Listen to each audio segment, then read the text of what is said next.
La ciencia ficción como género cinematográfico existe prácticamente desde el surgimiento de la cinematografía.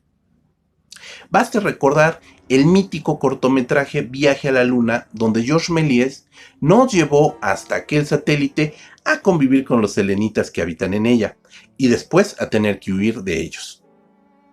Justamente el periodo del cine silente nos presenta un cortometraje que se convierte en el gran abuelo de uno de los subgéneros de la ciencia ficción que más disfrutamos, como es el de los robots.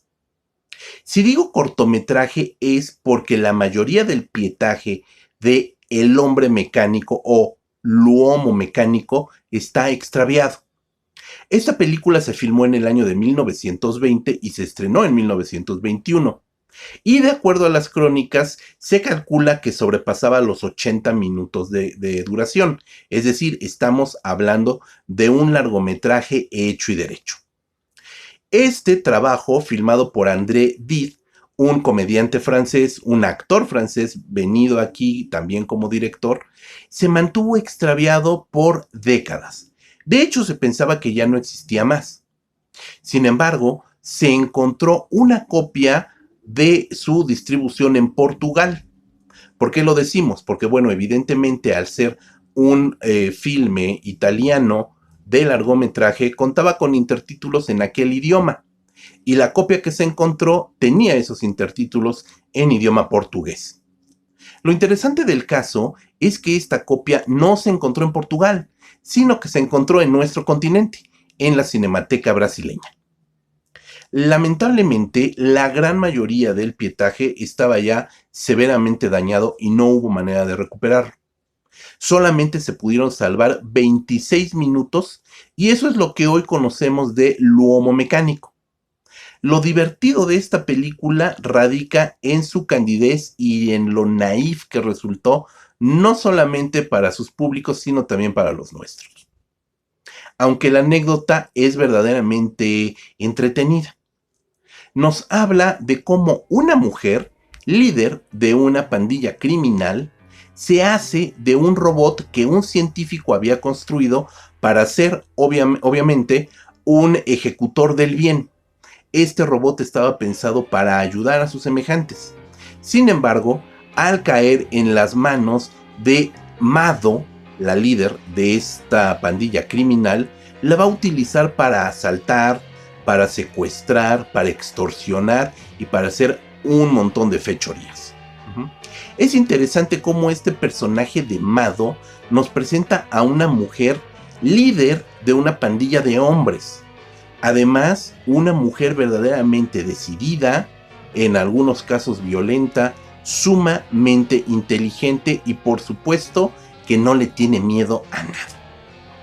Hay una escena que podemos ver en el material recuperado de cómo ella es hecha prisionera y metida a un hospital porque resulta herida. Vamos a ver cómo ella incendia el hospital con tal de poder escaparse de él. Esto no es raro. La cinematografía silente italiana nos presentó un muy buen número de lo que hoy se conocen como vamps o vampiresas que en aquellos años desbordaban lo mismo pasiones que crímenes y también un erotismo cándido a nuestros ojos, pero que en aquellos momentos era verdaderamente escandaloso. Este personaje de Mado incluso nos regala algunos semidesnudos bastante subidos de tono para la época y además, como ya les comentaba, una mujer que hoy diríamos es del todo empoderada. Hay que decir que André Did, el director de la película que les comentaba también era un comediante francés, interpreta en esta película el personaje de Saltarello, un bufón, evidentemente un personaje bufonesco que se la pasa brincando por todo, ¿no? Ese era como su sello distintivo como comediante bajo el seudónimo de Saltarello. Para cualquier reacción brincaba de una manera bastante chistosa. La película nos va a presentar cómo hay un momento en el que esta mujer está verdaderamente desatada y el robot está tan imparable que un discípulo del científico original construye, de acuerdo a sus planos, un nuevo robot. y vamos a ver que estos dos robots se enfrentan en una batalla para destruirse entre ellos. Evidentemente todos deseamos que sea el robot bueno el que termine ganando esta batalla. La película tiene unos adelantos bastante interesantes en cuanto a los efectos especiales. Incluso se construyó un robot de lámina, de hojalata, que era manejado evidentemente por un actor adentro de él. Pero es un robot que es mucho más grande de la talla habitual de un ser humano, lo cual nos hablaba también de que deseaban darle unas dimensiones mastodónticas a este personaje, a este robot. Y lo vemos destruyendo casas, derrumbando paredes, derrumbando puertas, y por supuesto peleando con el otro robot cuando llega el momento. Pero también vamos a ver una serie de efectos especiales rudimentarios donde vemos a este robot correr a toda velocidad para alcanzar y detener con su sola fuerza un automóvil. Es una película verdaderamente delirante que todavía se puede ver. Ustedes entren a internet y se puede ver en Wikipedia de una manera completamente legal L'Uomo Mecánico.